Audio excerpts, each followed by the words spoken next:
Salut les geeks, j'espère que vous allez bien. Alors je sais pas si vous vous souvenez sur la chaîne, mais je vous avais fait une vidéo concernant mon départ de chez Free. Et oui, j'avais pris l'offre Freebox Ultra à sa sortie et après quelques semaines d'utilisation, fallait se rendre à l'évidence, j'avais des problèmes de stabilité et j'ai préféré retourner vers mon opérateur initial qui était Orange. Alors vous avez été très nombreux à participer sur cette vidéo en commentaire, à me donner un petit peu vos retours d'expérience.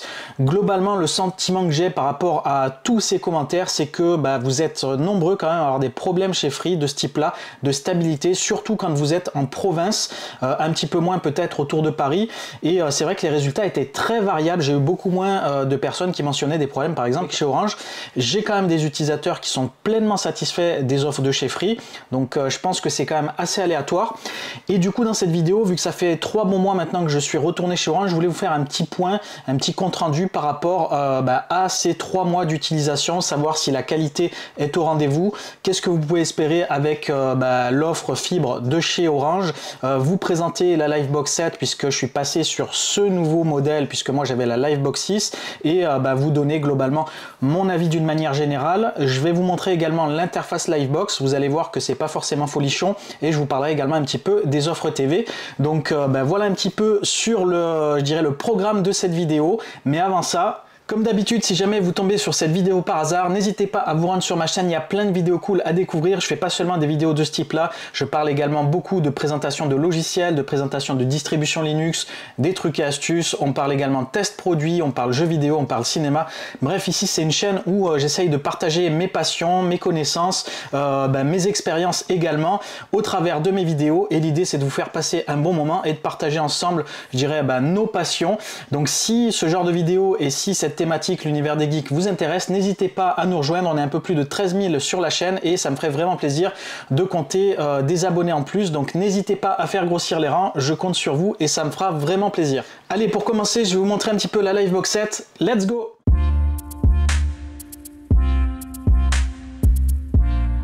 Pour commencer, je voulais vous montrer la Livebox en image, vu que j'ai fait également l'unboxing de la Freebox Ultra, je pense que c'est également un bon comparatif de voir le matos de chez Orange.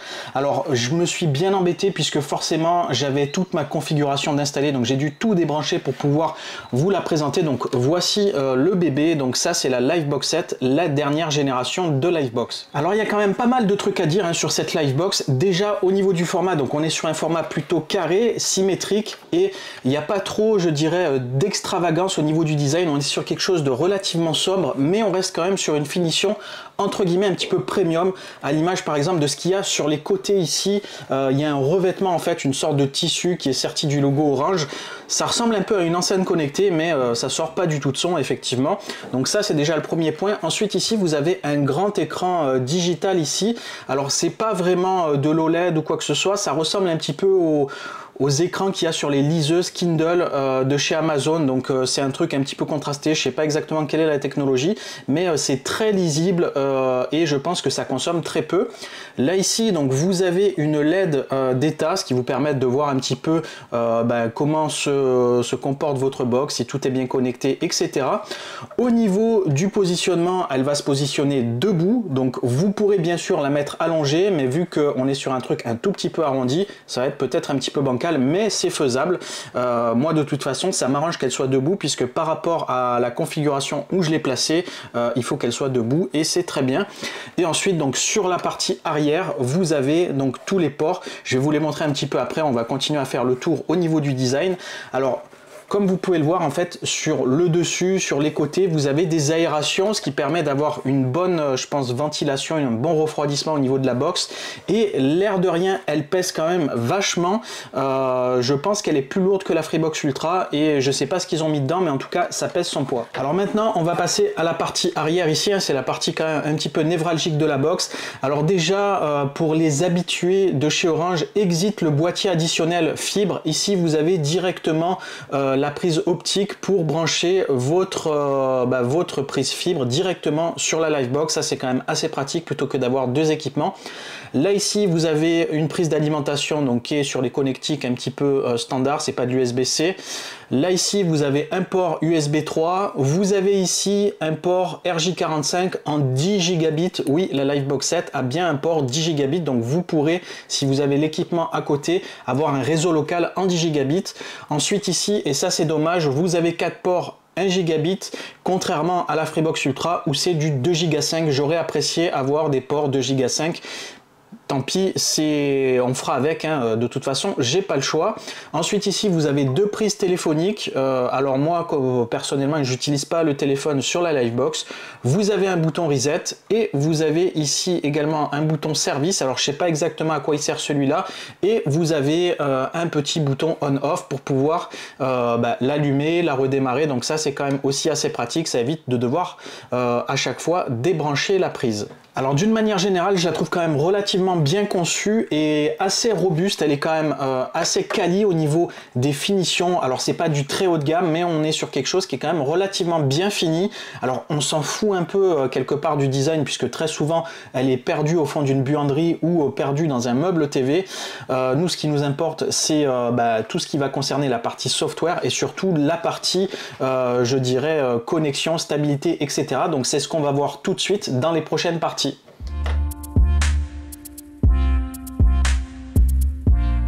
Allez, c'est parti pour la découverte de l'interface de la Livebox. Alors vous allez voir, c'est pas ouf du tout, mais ça vous donnera au moins un aperçu de ce que vous aurez en termes d'interface si vous passez sur le forfait Livebox. Alors pour accéder à l'interface, vous utilisez l'adresse suivante, donc 192.168.1.1. donc c'est un peu différent par exemple que sur la Freebox. Donc là ici, vous avez une protection par mot de passe. Hop, je vais me loguer. Connexion ici, et donc comme vous pouvez le voir, hein, on est sur une interface qui est vraiment un petit peu archaïque. On est vraiment loin de ce que propose Free et son Freebox OS. Là c'est vraiment une pauvre interface et vous allez voir, l'ergonomie elle n'est pas très pratique. Alors on va faire un petit peu les différents menus les uns après les autres et comme ça on verra un petit peu ce qu'il y a à l'intérieur et ce que vous allez pouvoir faire. Alors ici on est sur l'onglet favoris, donc en fait ici vous allez pouvoir définir certains paramètres auxquels vous voulez accéder facilement. Ça se passe directement ici, donc par défaut il y en a 3 qui sont sélectionnés: mes équipements connectés, Wi-Fi et diagnostic, et vous allez pouvoir comme ça rajouter certains onglets si jamais vous allez souvent dessus. Donc par exemple si vous allez souvent sur l'onglet réseau, qui est, je dirais, l'onglet le plus intéressant à configurer, vous faites réseau ici, vous faites enregistrer et donc il va se rajouter ici. Donc je ne vais pas y aller maintenant sur le réseau, on ira directement lorsqu'on sera sur la partie concernée. Donc là, voilà un petit peu ici, c'est vraiment une sorte, je dirais, de raccourci. Donc maintenant, on va passer sur l'onglet suivant qui concerne le réseau local. Donc c'est bien sûr un des onglets importants que vous aurez à utiliser sur la Livebox et on va voir un petit peu tous les différents menus. Alors là ici, vous allez avoir un petit peu une vue d'ensemble de vos services et des équipements connectés. Donc là ici, on va commencer par voir un petit peu les équipements connectés. Alors c'est pas hyper ergonomique, mais ça fait le taf et c'est assez visuel ici. Donc vous avez en fait différents éléments ici qui correspondent à votre Livebox et à votre réseau. Donc là ici vous avez la partie Wi-Fi où vous voyez tous les équipements qui sont connectés en Wi-Fi. Alors si chez moi vous en voyez aucun, c'est tout simplement parce que maintenant je suis avec des bornes Wi-Fi mesh spécifiques, donc j'ai désactivé le Wi-Fi de la Livebox, mais sinon vous les retrouverez ici sur les différentes fréquences. Donc ça c'est quand même assez clair et bien foutu ici. Ensuite ici vous avez la partie Ethernet. Là aussi c'est quand même assez clair puisque vous avez la partie Ethernet 10 Go, puisque oui, sur la Livebox comme on l'a vu, il y a un port 10 gigabits. Donc là ici j'ai des équipements qui sont connectés sur le réseau 10 gigabits et ensuite ici il y a les 4 autres ports qui sont sur le gigabit, notamment ici tous ces équipements là. Ensuite ici vous avez également le visu sur le port USB et sur la prise téléphone. Donc ça c'est assez pratique à visualiser sous forme d'organigramme. Et ensuite si jamais vous voulez voir sur une sorte de liste, vous avez le détail ici directement et vous pourrez par exemple ici, si vous cliquez sur vos équipements, avoir le détail des équipements avec l'adresse IP locale, le nom que vous affectez à ce périphérique là. Vous pouvez aussi ici choisir parmi différents on va dire différents périphériques qui vous permet d'avoir accès à un logo ici, ce qui est un petit peu plus visuel, un petit peu plus clair lorsque vous voulez un petit peu organiser votre réseau. Et vous avez donc toutes les informations également supplémentaires avec l'IPv6, l'adresse MAC, et vous pouvez, si vous le souhaitez, bloquer en permanence ou planifier la connexion internet à ce périphérique là. Donc ça peut être quand même assez intéressant si jamais vous avez des périphériques pour lesquels vous souhaitez couper l'accès par exemple la nuit ou le bloquer à certaines plages horaires. Donc ça, vous pourrez le gérer directement ici. Donc ensuite ici, vous avez l'accès à la gestion de vos services, savoir s'ils sont activés, disponibles ou pas. Donc vous pouvez directement vous rendre ici et vous avez ici par exemple le statut de la connexion internet qui est disponible et connecté depuis telle date. Donc ça vous permet déjà de voir si vous avez par exemple des interruptions, des coupures ou autres. Pareil pour la télévision, donc vous avez également ici ce qui concerne la partie télévision. Donc vous voyez que chez moi le service est disponible, mais j'ai déconnecté donc le décodeur TV. Je vous expliquerai après en conclusion pourquoi. Et vous pouvez directement accéder à votre offre TV dans l'espace client. Donc ensuite ici, même topo pour la téléphonie. Donc vous avez la partie téléphonie. Alors là ici, bon moi pareil, j'utilise pas le téléphone, mais vous avez un journal d'appel, les contacts et également les téléphones associés. Et vous avez en haut le numéro de téléphone que bien sûr je vais masquer sur la vidéo pour ne pas être dérangé par n'importe qui à n'importe quelle heure si jamais je venais à brancher un téléphone. Alors ici vous avez la partie Wi-Fi. Donc moi je l'ai désactivé comme je vous l'ai dit, mais vous pourrez ici donc piloter directement le Wi-Fi en l'activant. Vous pouvez également ici activer ou pas certaines plages de réseau ici avec le 2 Go 4, 5 GHz, 6 GHz et vous pouvez également avoir accès à un réseau invité. Donc ça c'est pratique lorsque vous voulez pas forcément partager votre code, votre clé Wi-Fi à des personnes peut-être auxquelles vous n'auriez pas peut-être envie de donner l'accès à votre réseau local. Donc ça c'est quand même intéressant. Et vous avez également la possibilité de l'activer ici directement, le réseau Wi-Fi invité avec un nom spécifique, un code de sécurité spécifique que vous pourrez bien sûr personnaliser à votre guise et vous pouvez également afficher le QR code pour faciliter la connexion sur votre réseau. Donc bien sûr, je vous masque également la clé Wi-Fi ici pour des soucis de confidentialité, vous l'aurez compris. Alors là ici vous avez également une veille activée, donc vous avez différents modes de veille. Donc vous avez veille légère et veille profonde, donc ça vous pourrez le gérer. Donc ici comme vous pouvez le voir, la veille profonde, donc je vais vous lire exactement à quoi ça correspond. Donc la veille profonde permet d'économiser plus d'électricité que la veille légère, mais tous les services de votre box sont coupés, donc TV, maison connectée, etc., y compris la téléphonie fixe. Donc en gros vous avez les services qui vont se mettre en off. Donc ça je pense que ça peut être utile si jamais vous n'êtes pas du tout chez vous et que vous utilisez aucun appareil connecté type caméra, etc. Voilà, ça sert certainement à ça, mais sinon vous avez la veille légère qui est intéressante pour faire, on va dire, un compromis entre la veille profonde et pas de veille du tout. Ça vous fera quand même économiser un petit peu d'énergie. Et ensuite donc on va retourner en arrière si ça veut bien marcher. Donc comme vous voyez c'est une super box qui marche super bien au niveau de l'interface. Le retour ne marche pas, donc je vais faire précédent ici, ça va peut-être marcher, je sais pas. Donc je vais faire actualiser. Donc voilà, des petits bugs, des petits ratés sur l'interface en live direct sur la vidéo. Donc là ici, ça c'est quand même assez cool. Toujours pareil, vu que j'ai le Wi-Fi de désactivé, je ne l'utilise pas, ça je peux l'utiliser directement sur mon Wi-Fi mesh de chez TP-Link. Vous allez pouvoir définir des créneaux horaires sur lesquels vous voulez couper le Wi-Fi directement, ou vous pouvez même mettre la Livebox en veille. Donc ça c'est quand même assez pratique également, puisque on a toutes les plages horaires et tous les jours ici de disponibles. Donc voilà, c'est une possibilité qui est offerte aux utilisateurs de Livebox et ça reste toujours bon à prendre.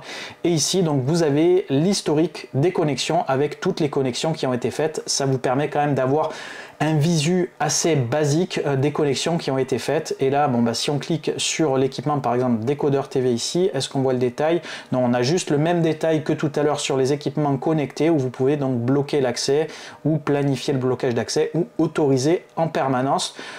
Voilà un petit peu donc pour la partie réseau local. Maintenant on va passer sur la partie paramètres. À présent on va faire le tour de la partie paramètres avancés. Alors c'est probablement la partie la plus importante de l'interface de la Livebox, puisque c'est ici notamment que vous allez gérer votre réseau, le pare-feu, que vous allez pouvoir faire des sauvegardes de votre configuration et que vous allez pouvoir également retrouver des informations système précieuses par rapport à votre connexion. Donc tout ça, ça se gère dans les paramètres avancés. Alors on va commencer par l'onglet connexion ici. Alors ça c'est un truc un petit peu spécial qui est propre à Orange, puisque en fait Orange a conservé l'ancienne configuration qu'ils avaient au niveau de la DSL. On a toujours un identifiant de connexion pour activer la ligne, en fait visiblement, en tout cas pour activer le fonctionnement de la Livebox. Je sais pas pourquoi ils ont conservé ça. Par exemple sur la Freebox maintenant il n'y a plus besoin d'identifiant, ça se connecte automatiquement lorsque vous branchez votre Freebox. Bon, je sais pas, ils ont conservé ça, donc sachez-le, vous aurez un identifiant de connexion. Ensuite, donc on va passer à la partie accès à distance. Vous pourrez donc, si vous le souhaitez, activer l'accès à distance de votre Livebox qui va vous permettre de vous connecter lorsque vous êtes à l'extérieur. Alors moi, personnellement, pour des soucis de sécurité, je préfère pas trop l'activer, mais si vous le souhaitez, vous pouvez donc l'activer et donc il faudra préciser un identifiant et un mot de passe pour protéger l'interface et vous pourrez définir un port spécifique également pour sécuriser l'interface et pour pas être sur un port par défaut. Donc ça, vous pourrez le faire et c'est quand même assez cool. Donc ensuite ici, vous avez la partie langue. Donc alors ça, c'est assez pauvre puisque vous avez juste français et anglais. Donc voilà, vous pourrez la mettre en anglais si vous le souhaitez ou la mettre en français. Donc maintenant, on va passer à la partie, je pense, qui va intéresser la plupart des personnes, c'est la partie réseau. Et là, il y a pas mal de choses à voir. Alors dans la partie réseau, vous allez pouvoir personnaliser toutes ces parties-là. Donc on fera onglet par onglet pour que vous puissiez voir ce que vous allez pouvoir personnaliser. Alors on va commencer ici par la partie DHCP. Alors bien sûr, par défaut, vous avez un serveur DHCP qui est configuré et activé. Donc par défaut, on l'a vu tout à l'heure, la Livebox possède la première adresse IP du bloc. Ensuite ici, vous allez pouvoir personnaliser le masque sous réseau et les plages d'IP. Donc ici, on est de la point 10 à la point 150, donc ce qui fait quand même une belle plage d'IP. Donc ensuite, vous allez pouvoir ici consulter les beaux DHCP dynamiques, donc tous vos équipements qui sont connectés en DHCP et qui vont avoir des adresses IP qui vont changer de temps en temps. Mais si vous souhaitez figer les adresses IP de vos différents périphériques, vous pouvez ajouter des baux DHCP statiques, ce qui fait que ça va figer les adresses IP. Donc vous aurez toujours la même adresse IP pour ces périphériques-là, directement par rapport à l'adresse MAC. Alors là, forcément, j'ai masqué les adresses MAC puisque ça, c'est confidentiel. Si jamais vous souhaitez supprimer ces périphériques du DHCP statique, vous pourrez les supprimer avec la petite corbeille. Donc ensuite ici vous avez les règles NAT et PAT que vous pourrez définir. Alors moi je l'utilise très peu, je suis pas assez on va dire expérimenté en réseau pour pouvoir me servir de ce genre de choses et j'en ai pas forcément le besoin. Faudrait que je m'y penche sur la question, mais voilà, vous allez pouvoir définir des règles personnalisées ici et des redirections de protocole. Donc là ici par exemple, si vous voulez faire du serveur SSH ou du serveur FTP, vous pourrez donc faire des redirections directement de port ici en UDP, en TCP et avec vos différents équipements et avec les adresses IP externes autorisées. Donc ça, vous le gérez directement ici. Donc ensuite ici vous avez une partie DNS, donc ça en gros c'est juste la partie qui va permettre de renommer vos périphériques sur le réseau pour pouvoir y accéder directement depuis le nom et pas forcément depuis les adresses IP, donc plus pratique si jamais vous voulez pas utiliser par exemple les baux statiques, vous utiliserez directement les noms DNS et ça vous permettra donc de pas vous prendre la tête. Donc là également j'ai masqué la partie ici avec les adresses IP pour pas que vous connaissiez bien sûr l'intégralité de mon réseau local, vous comprendrez. Donc là ensuite ici vous avez l'UPnP donc qui est activé par défaut, qui vous permet d'accéder à des applications comme messagerie instantanée, jeux en ligne, etc. Donc c'est activé, vous pourrez le gérer directement. Alors je sais pas non plus comment ça marche cette partie là, donc il faudrait que je m'y penche également. Donc ensuite ici vous avez la possibilité d'activer un DIN DNS si jamais vous voulez accéder à votre réseau depuis l'extérieur.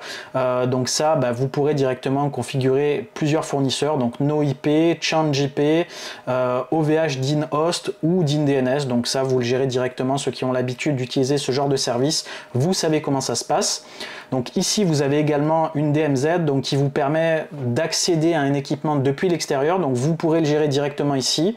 Donc visiblement vous pourrez gérer qu'un seul équipement, donc ça c'est utile probablement si vous avez peut-être par exemple un routeur d'une autre marque, par exemple un routeur Synology sur lequel vous voudriez accéder depuis l'extérieur pour pouvoir ensuite gérer tout votre réseau local, vous pourrez le faire directement depuis la DMZ. Donc ensuite ici vous avez la partie NTP, donc là par défaut c'est configuré comme il faut, et ensuite ici vous avez la partie IPv6, donc où vous pourrez donc directement gérer vos équipements en IPv6 pour ceux qui ont déjà un réseau prêt pour les protocoles IPv6. Alors maintenant on va passer à la partie pare-feu. Alors chez Orange ils ont défini en gros des modes automatiques. Alors souvent Orange c'est souvent des personnes qui sont pas forcément très expérimentées, même si chez d'autres opérateurs aussi, mais Orange c'est quand même réputé pour être en gros papier mamie qu'ils ont pris Orange.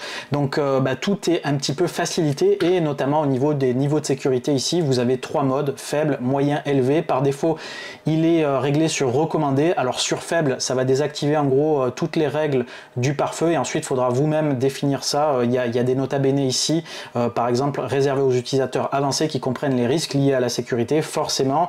Et donc ici, ça peut provoquer quand même quelques soucis.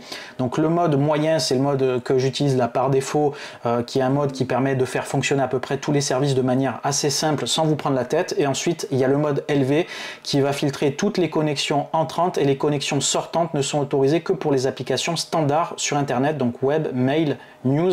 Et après, en gros, ça va couper pas mal de services. Donc ça, c'est vraiment si vous avez un niveau de sécurité qui nécessite d'avoir vraiment des filtres importants, vous pourrez activer le élevé. Et après, pour les personnes qui savent un petit peu mieux quel port ils ont besoin d'utiliser, etc., vous pourrez passer en personnalisé. À ce moment-là, vous pourrez directement définir des règles spécifiques. Alors ça, vu que moi, l'interface, je la trouve pas super bien faite, si je passe à des choses un petit peu personnalisées, je pense que c'est si j'utilise un routeur après derrière, là, je mettrai vraiment un firewall bien comme il faut avec les règles que je souhaite utiliser de manière personnalisée. Alors c'est d'ailleurs prévu que je fasse ça et j'en parlerai probablement sur la chaîne, mais pour le moment je reste avec les réglages un petit peu par défaut.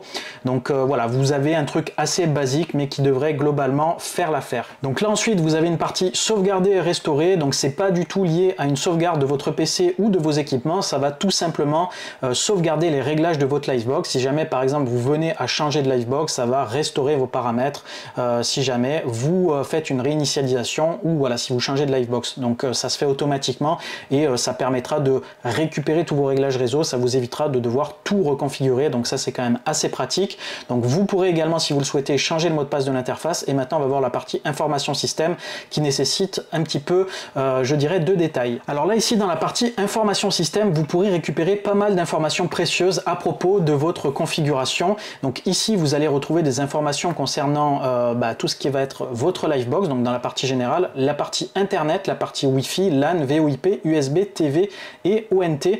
Alors ça, la partie ONT, c'est référent ici à la technologie fibre qu'on retrouve ici. Alors je vais masquer la plupart des informations puisqu'il y a beaucoup de trucs qu'il faut garder confidentiels, mais ici vous avez sur la partie de gauche toutes les références qui correspondent à chacune des valeurs que je vais masquer. Donc vous pourrez bien sûr savoir quelles informations vous pourrez avoir accès depuis votre Livebox.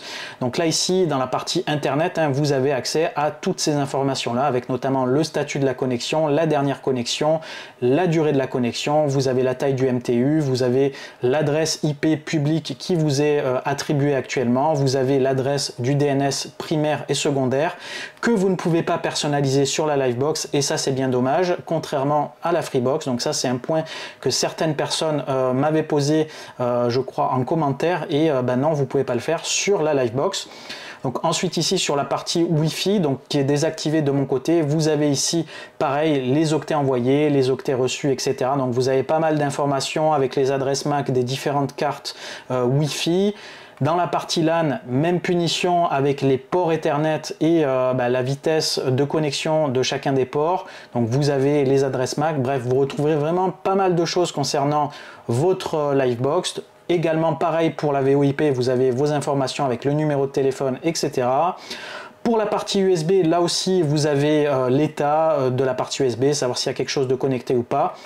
Même punition pour la partie TV avec l'état de votre connexion sur la partie TV. Et ici, vous avez votre état au niveau de la fibre, savoir sur quel type de fibre vous êtes branché avec l'affaiblissement en décibels, le signal. Vous avez la température, vous avez pas mal de choses qui est renseigné ici. Bref, vous l'aurez compris, on a quand même accès à pas mal d'informations concernant notamment l'état de la Livebox, de la connexion Internet, également du Wi-Fi et même de la partie fibre.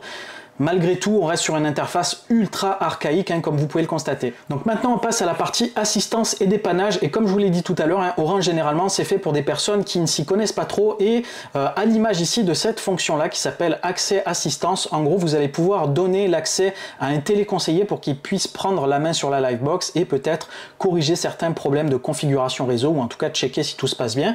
Donc là, ici, vous pouvez autoriser en fait le technicien en lui donnant des informations ici qui vont apparaître lorsque vous ferez autoriser, vous les donnerez au technicien et ici donc vous aurez un temps de 15 minutes pendant lequel il pourra prendre la main et essayer de corriger le problème.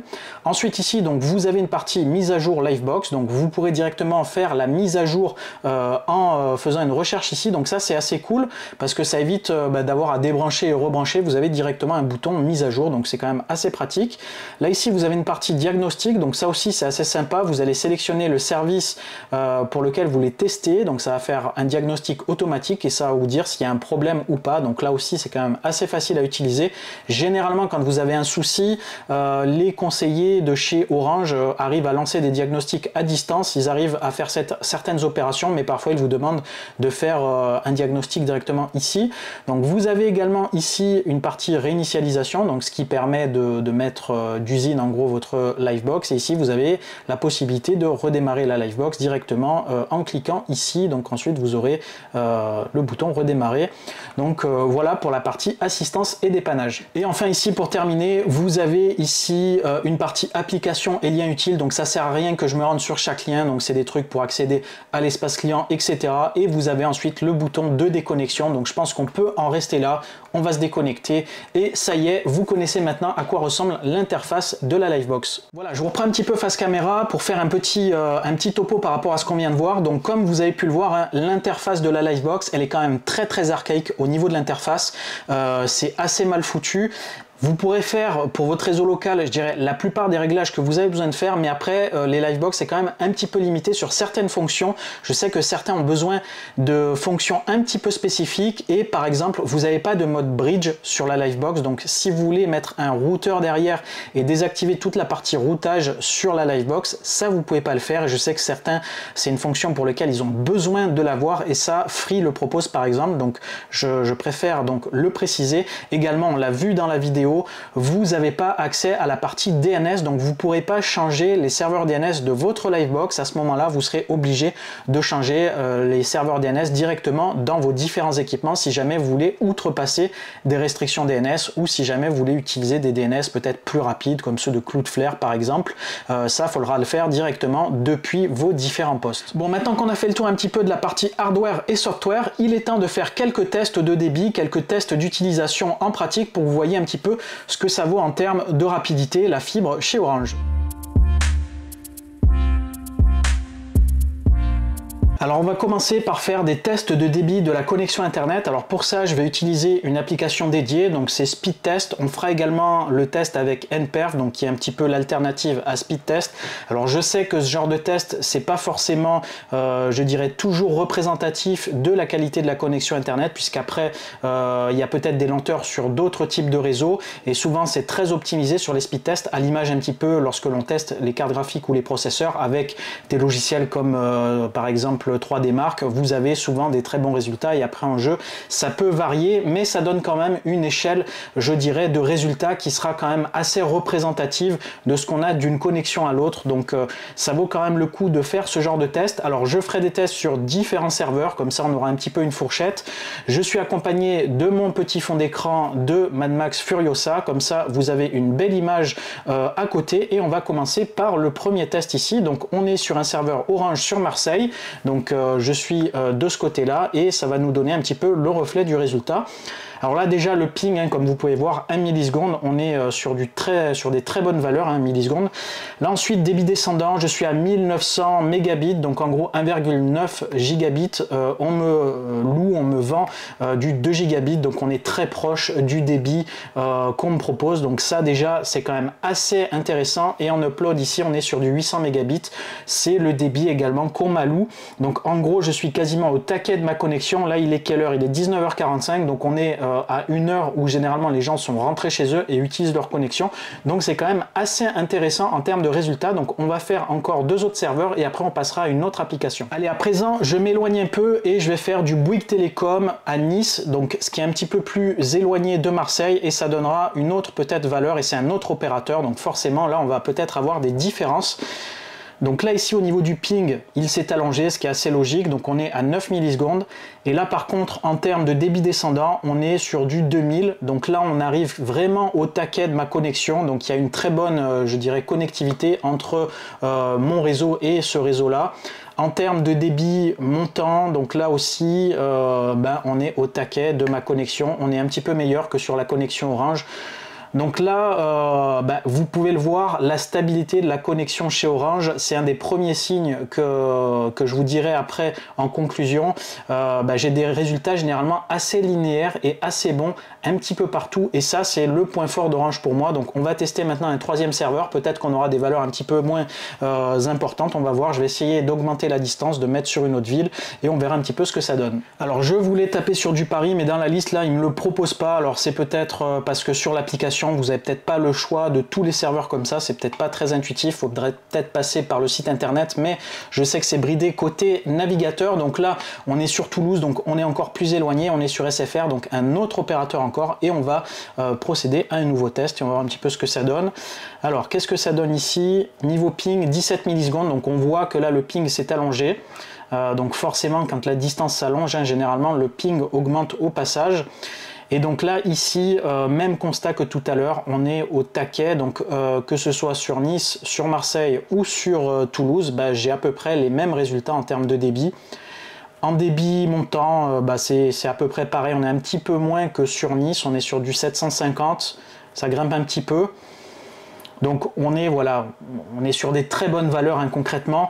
Donc là on a fait 3 serveurs, on est à peu près sur des résultats à peu près similaires. Donc maintenant on va utiliser une autre application et on va voir un petit peu les résultats sur l'autre application, donc c'est nperf. Alors sur nperf ici, on va tester le réseau de chez Free qui est à Paris. On est sur du 40 gigabits au niveau du serveur, donc on a quand même de la bonne tuyauterie, et on va voir un petit peu ce que ça donne donc encore sur l'autre opérateur qu'on n'a pas testé, et ça nous donnera également des comparaisons avec les autres résultats que j'ai eu. Donc là on peut le voir qu'on est encore sur les 2000 mégabits seconde, donc on arrive encore à du 2 gigabits. Donc même constat que tout à l'heure, je plafonne ma connexion. En termes d'upload, qu'est-ce que ça donne? Donc ça grimpe encore. Donc visiblement, je pense qu'on arrive à peu près au même résultat. On arrive au taquet de ma connexion. Donc Orange me donne la pleine patate de ce qu'ils me vendent. Et ça fait vraiment plaisir. En termes de latence, qu'est-ce qu'on a? On a du 11 millisecondes. Alors pour rappel, lorsque j'avais testé la Freebox Ultra, j'avais un moins bon ping avec la Freebox Ultra sur le réseau Free que avec le réseau Orange aujourd'hui. Donc c'était assez inexplicable. Donc je vais tester un autre serveur, on va faire du OVH, ça peut être intéressant de tester pour les personnes qui bossent sur le web pour voir un petit peu quel débit ils peuvent espérer sur du serveur OVH, ça peut être intéressant. Voilà, j'ai sélectionné donc le réseau OVH, donc j'ai pris le réseau sur Roubaix, donc qui est le réseau historique d'OVH. Alors ici, je ne sais pas pourquoi, il y a une petite icône dorée, je ne sais pas s'il y a une meilleure qualité de connexion, mais en tout cas ici, donc on est sur une tuyauterie à 10 gigabits et on va lancer notre petit speed test. Alors qu'est-ce que ça donne? Écoutez, même constat a priori que tout à l'heure, on est sur les mêmes valeurs, on arrive au taquet en gros de la connexion. Désolé, mais tous les tests sont à peu près linéaires. Donc quand je vous dis que chez Orange, on a quand même des résultats assez stables, là c'est le reflet parfait de ce que je veux vous démontrer un petit peu au niveau de mon expérience d'utilisation, puisque ça fait quand même plusieurs années que je suis chez eux. Et là pareil en upload, on est à peu près sur les mêmes valeurs.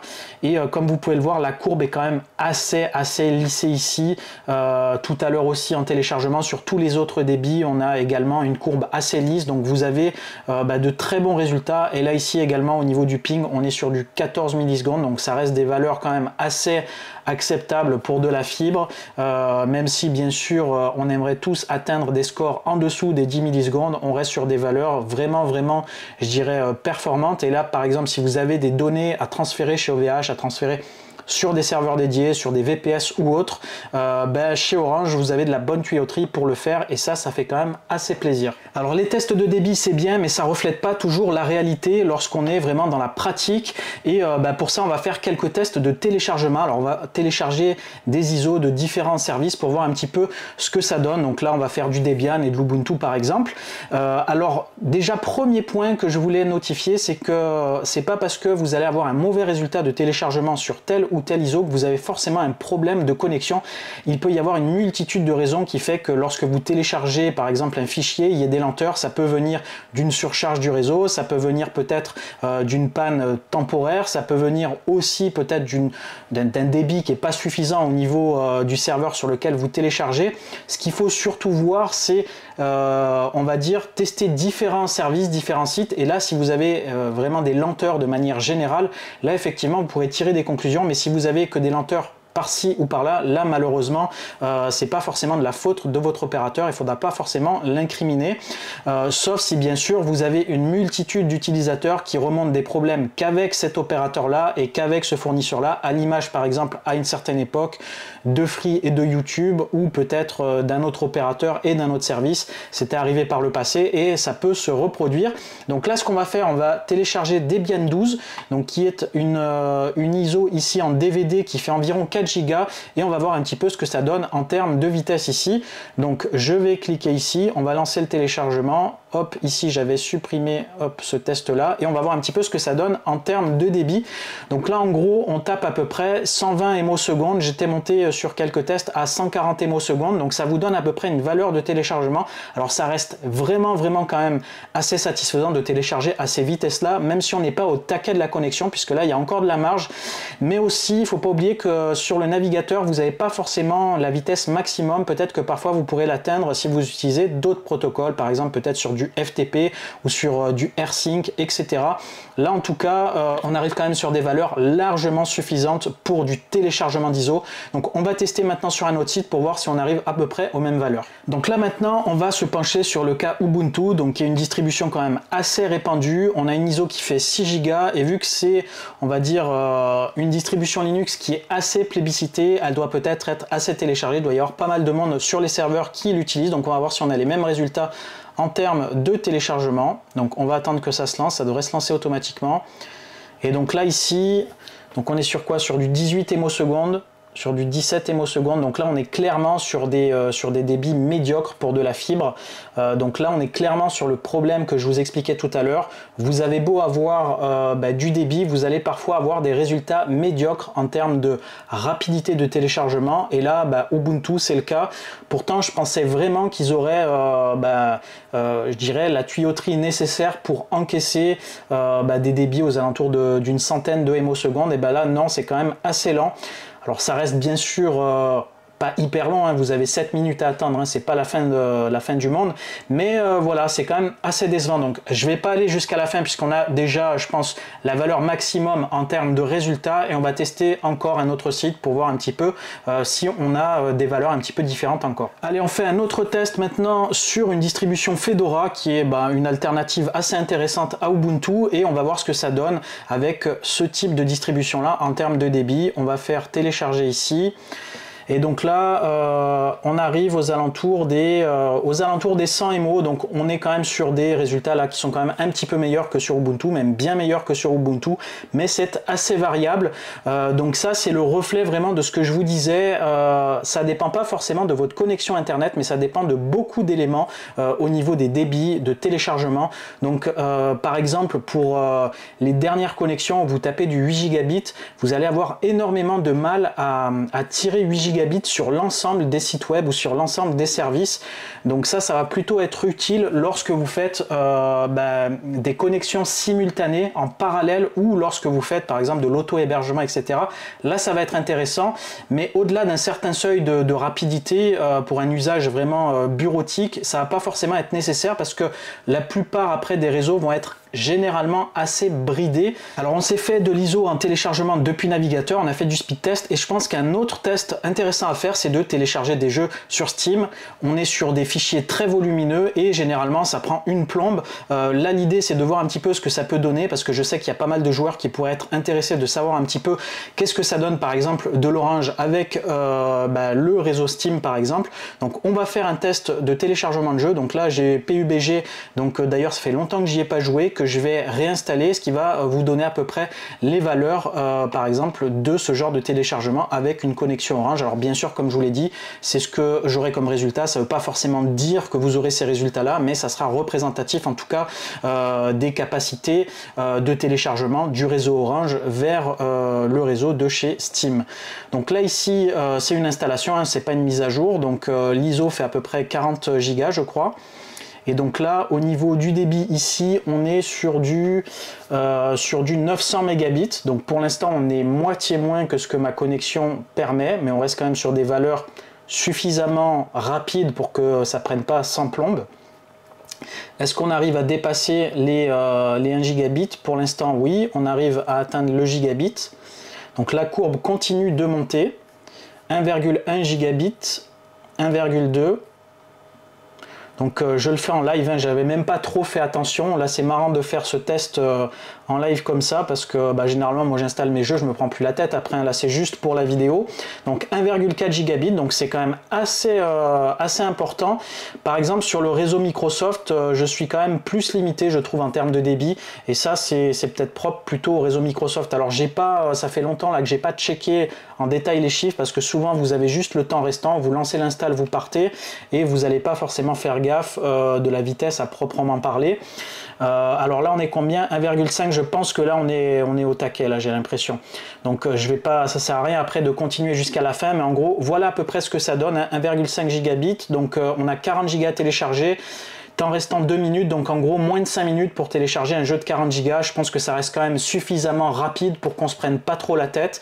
Donc le débit sur Steam est quand même assez rapide je trouve, sur de la connexion Orange. Après n'hésitez pas vous à me dire un petit peu vos résultats en commentaire si vous avez d'autres opérateurs, si vous arrivez à dépasser 1,5 gigabit par exemple, je serais curieux de savoir. Et également je serais curieux de savoir les personnes qui ont Free et qui sont sur la Freebox Ultra, s'ils arrivent à dépasser par exemple le Giga 5 et qu'ils arrive à dépasser par exemple le 2 Go même, je serais curieux de savoir. Alors c'était pas prévu, mais je pense que ça peut intéresser quand même quelques personnes puisque j'ai le Game Pass Ultimate et donc j'y ai accès sur PC également, et je vais vous donner également le résultat du débit de téléchargement chez Microsoft directement. Alors là justement vous verrez ce que je vous disais, on est quand même assez bridé chez Microsoft, ça j'aime pas trop, c'est dommage, mais forcément hein, je pense qu'ils sont à l'économie sur ce genre de service pour éviter de défoncer les serveurs, parce que je pense qu'il y a pas mal de monde qui doivent télécharger des jeux. Donc là ici j'ai pris Octopath Traveler 2, je sais pas du tout ce que c'est ce jeu, il vient de sortir, faudra que je le teste éventuellement. Donc allez, je débloque ça, mais voilà, en gros en termes de vitesse de téléchargement, je dépasse rarement les 30-40 ms/s, c'est assez rare que j'arrive à ces valeurs là. Donc c'est un petit peu dommage parce que on a finalement un service qui est payant, et là on se retrouve avec des débits de téléchargement inférieurs à du Steam où là vous achetez votre jeu, il vous appartient et après vous payez rien du tout tous les mois et vous avez quand même des meilleurs débits de téléchargement. Donc voilà, c'est un petit peu dommage de ce côté là. Alors pareil hein, comme pour la précédente séquence, n'hésitez pas à me dire un petit peu les valeurs que vous avez vous en termes de débit de téléchargement avec votre connexion internet sur le réseau Xbox, sur le réseau donc Game Pass, pour voir un petit peu si on a un petit peu des variations en fonction peut-être des lieux où on se trouve ou des opérateurs. Donc là en tout cas chez Orange, voilà, on tape aux alentours des 50 ms/s.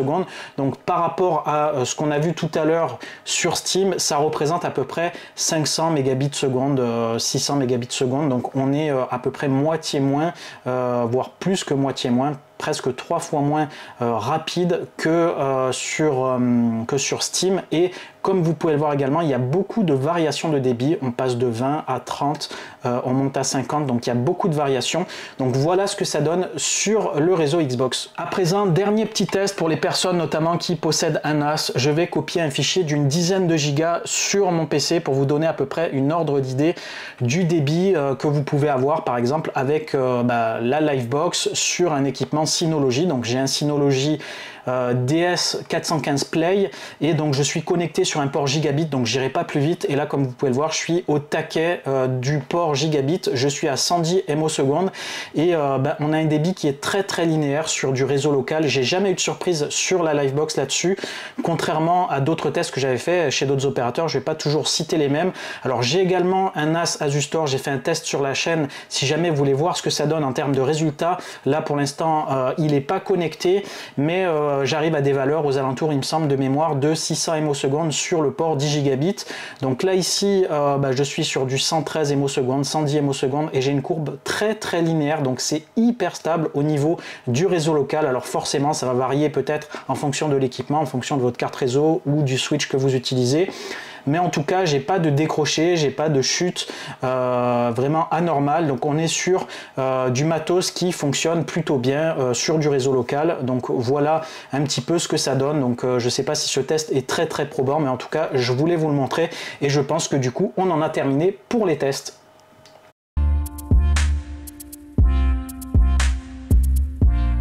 Allez, il est temps maintenant pour moi de vous faire un petit bilan, un petit compte rendu de ces 3 mois passés avec l'offre Livebox Fibre Max de chez Orange et vous faire un petit débriefing par rapport à la stabilité de la connexion, par rapport aux points positifs, aux points négatifs que j'ai pu constater, sachant que avant ça, donc j'étais avec la Freebox Ultra et avant la Freebox Ultra, j'étais déjà chez Orange mais avec une offre fibre précédente. J'ai quand même assez de recul sur ce fournisseur. Je pourrais donc vous en dire vraiment les choses d'une manière la plus objective possible par rapport à mon cas en tout cas, et bien sûr vous pourrez participer vous aussi en commentaire et donner vos propres résultats aussi. Ça permettra peut-être à des personnes qui lisent cette vidéo de faire aussi le tri avec je dirais une multitude de personnes qui vont peut-être dans un sens ou dans un autre. Bref, vous aurez compris l'idée.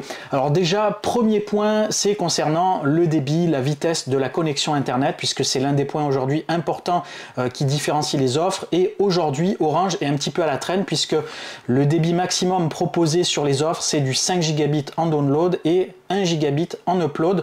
On est quand même assez loin de ce que propose Free avec du 8 Gb symétrique sur tout le territoire et avec SFR également qui propose du 8 Gb symétrique. Alors pour SFR, je ne sais pas exactement si ils garantissent ça sur tout le territoire, mais en tout cas ils peuvent aller jusqu'à ces vitesses là. Chez Orange, ils ont visiblement une autre stratégie, peut-être qu'ils privilégient plutôt la stabilité, sachant que une fois qu'on a la fibre, on a quand même des débits assez intéressants et au-delà d'une certaine vitesse, de toute façon, on a un peu des difficultés à l'exploiter. Alors, petit bémol sur le débit que propose Orange, ça c'est un débit théorique et qui n'est pas sur tout le territoire. Donc par exemple, chez moi, je suis limité à 2 Gb en download, à 800 Mbps en upload. Donc moi, ce que je vous conseille, si jamais les offres d'Orange vous intéressent, c'est lors de la commande de bien vérifier le débit qui vous est proposé dans le test d'éligibilité, ce qui vous permettra de savoir un petit peu ce que votre ligne peut encaisser en débit maximum avec les offres d'Orange, et comme ça, vous n'êtes pas déçu lors de la livraison de votre matériel et de la connexion effective de la fibre, parce que si jamais vous plafonnez effectivement à 2 Go et vous dites quoi, moi j'ai pris du 5 Go, forcément c'est un petit peu décevant, et à ce moment là peut-être que ça vous orientera aussi vers un autre opérateur qui peut-être vous conviendra mieux en termes de débit. Alors la vitesse et le débit c'est bien, mais sans stabilité ça vaut rien du tout. Je préfère 1000 fois avoir une connexion plus stable mais moins rapide qu'une connexion hyper rapide mais pas stable du tout, et sur ce point je trouve qu'Orange est un petit peu au-dessus de la mêlée. J'ai testé tous les opérateurs et d'une manière générale, avec le recul et toutes les années d'expérience et même ces 3 mois assez récent sur l'offre la plus puissante chez Orange, je dois vous dire que la stabilité elle est vraiment au rendez-vous. Alors en termes d'incidents, de panne, etc., j'ai quasiment jamais eu de soucis avec Orange. Les seuls soucis que j'ai pu avoir, c'est lors d'événements bien spécifiques, soit un très gros orage ou alors des travaux dans la rue. Bref, que des trucs un petit peu, je dirais, qui n'incombent pas Orange réellement. Et en termes de réactivité, ils ont toujours été très réactifs pour rétablir la ligne, et ça fait vraiment la différence, je trouve, surtout quand on bosse avec sa connexion internet, et lorsqu'on n'a plus de connexion, forcément c'est un petit peu plus compliqué. Alors aujourd'hui, heureusement qu'avec la 5G, avec la 4G, on arrive à se débrouiller un petit peu, mais c'est vrai qu'à un moment donné, on pouvait être très embêté si on n'avait plus de connexion.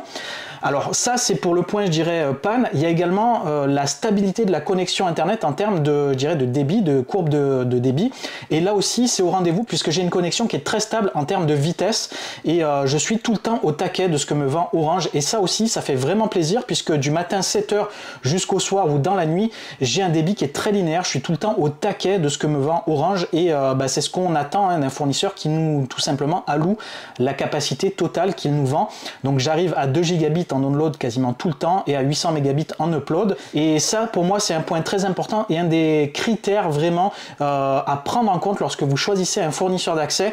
Et à titre de comparaison, par exemple, pourquoi j'ai quitté Free, justement j'avais pas pas mal de variations au niveau des débits et ça me posait problème. Et également, par exemple, on vous propose du 8 gigabits. Alors oui, j'arrive à atteindre du 8 gigabits sur du speed test, sur des réseaux free, etc. Mais lorsque vous êtes dans la pratique, que vous téléchargez des jeux, que vous êtes sur YouTube, là, tout de suite, vous êtes bridé. Donc ça sert à rien d'avoir de la vitesse si c'est que pour des trucs qui sont qu'à certains endroits. L'idée, c'est d'avoir un truc le plus, je dirais, linéaire possible. Et sur ça, Orange ont un très très bon peering. Et si jamais vous faites du jeu vidéo, vous faites beaucoup de trucs comme ça peut être quand même une, je dirais, une valeur sûre, sachant que par exemple, pour vous donner une ordre d'idée, en termes de ping, chez Free, donc dans le sud, moi je suis aux alentours de Marseille, j'étais aux alentours des 20 millisecondes, parce qu'a priori tout remonte sur Paris, enfin bref, on m'a expliqué des trucs un petit peu comme ça. Chez Orange, je tape aux alentours des 1 millisecondes, donc on a aussi un meilleur ping, ce qui permet d'être peut-être moins embêté pour les gens en ligne, moins de latence, etc. Bref, vous l'aurez compris, côté stabilité, pour moi, Orange est pleinement satisfaisant, et que ce soit sur du court terme ou du long terme, j'ai jamais été déçu de chez eux. Vu que je suis lancé, on va continuer sur les points positifs, et après j'aurai quand même quelques morceaux de sucre à casser sur le dos d'Orange. Alors là, on va parler matériel, puisque c'est un point que je voulais mentionner, c'est au niveau de la fiabilité. Pour moi, le matériel de chez Orange est quand même assez fiable. Alors c'est pas forcément de dernier cri, mais par contre c'est assez robuste.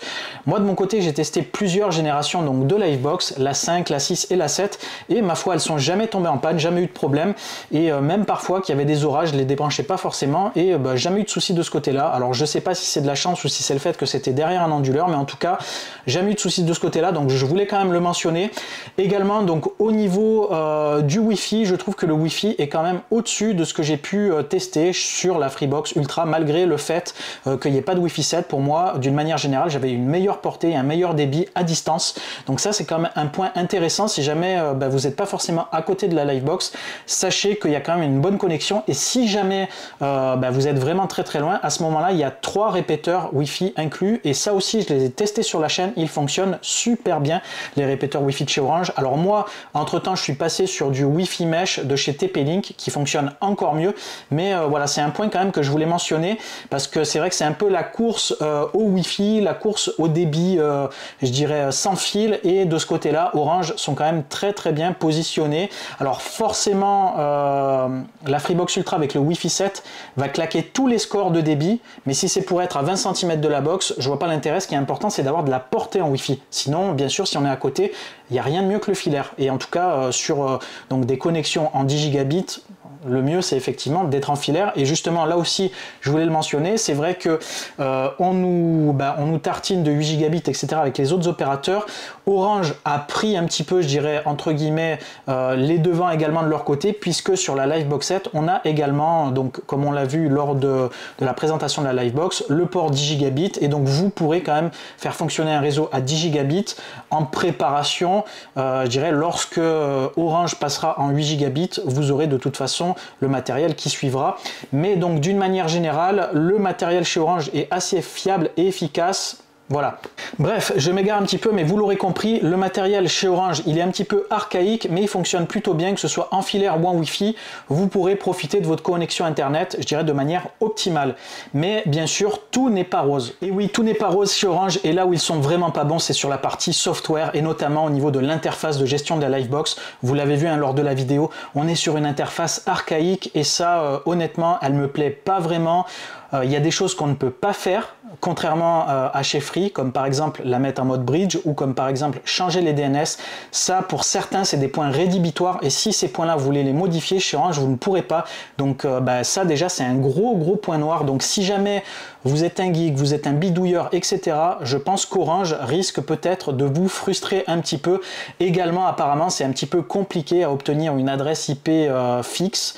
Donc ça aussi, c'est des points qui sont rédhibitoires, là où par exemple chez Free, c'est directement accessible dans l'interface. Donc Free, c'est quand même plus orienté par exemple pour des personnes qui hébergent des services, qui font des trucs un petit peu plus, je dirais, un petit peu plus de développement, des choses comme ça. Là où Orange, ça reste un petit peu pour une utilisation plus basique. Et cette interface, c'est un petit peu la verrue de la Livebox, je trouve. Et même en termes d'ergonomie, je la trouve mal pensée, je la trouve mal faite.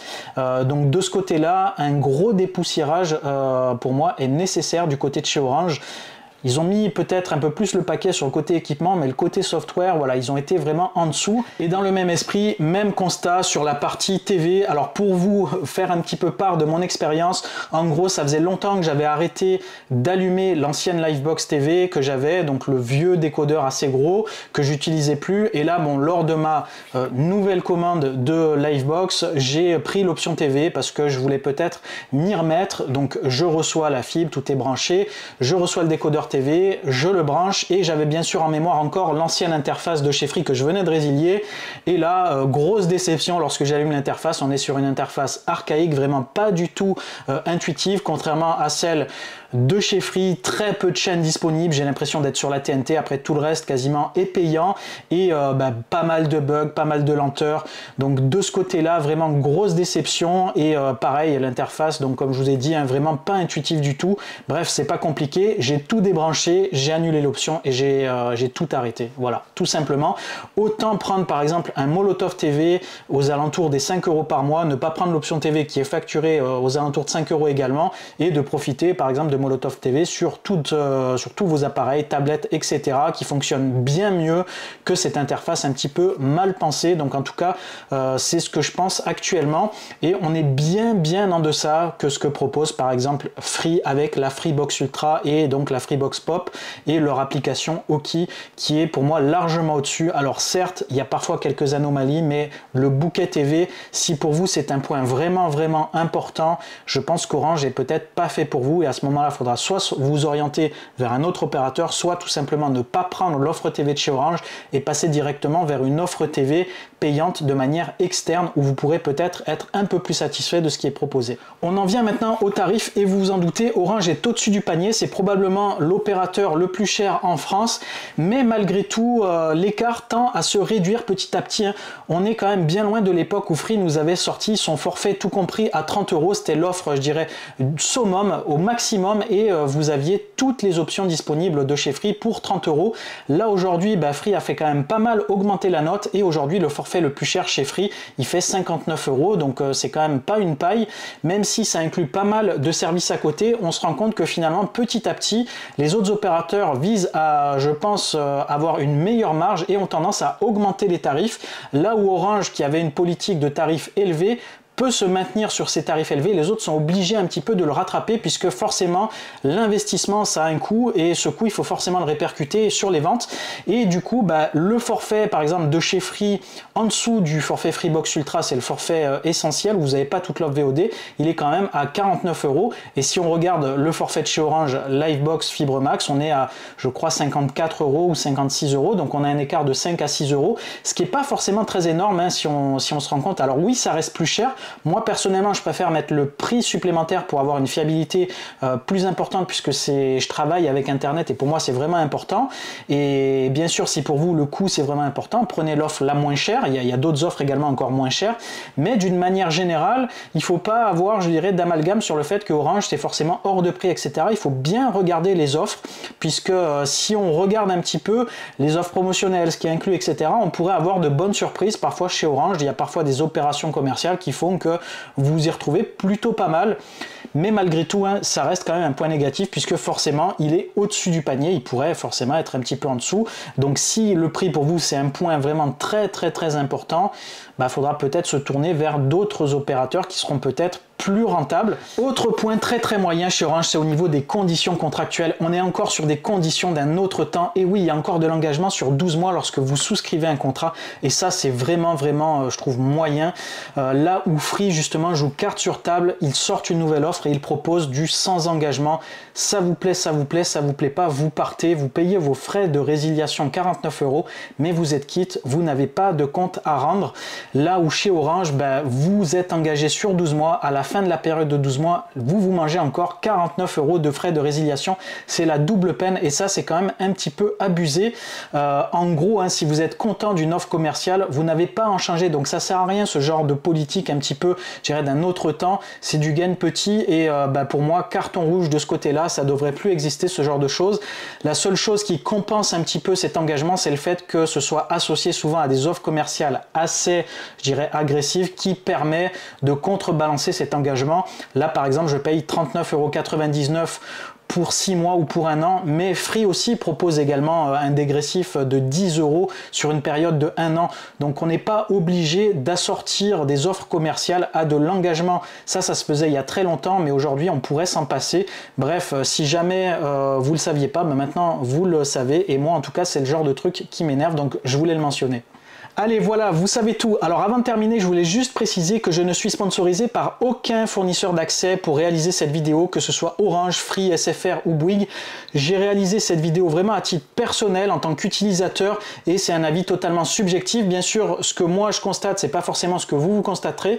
Donc n'hésitez pas d'ailleurs à me dire, vous, en commentaire, votre avis sur tel ou tel opérateur, si jamais vous avez un avis. Mais dans tous les cas, j'ai réalisé cette vidéo sans aucune pression ou sans aucune ligne de conduite. C'est vraiment un retour, on va dire, utilisateur et bien sûr cet avis n'engage que moi.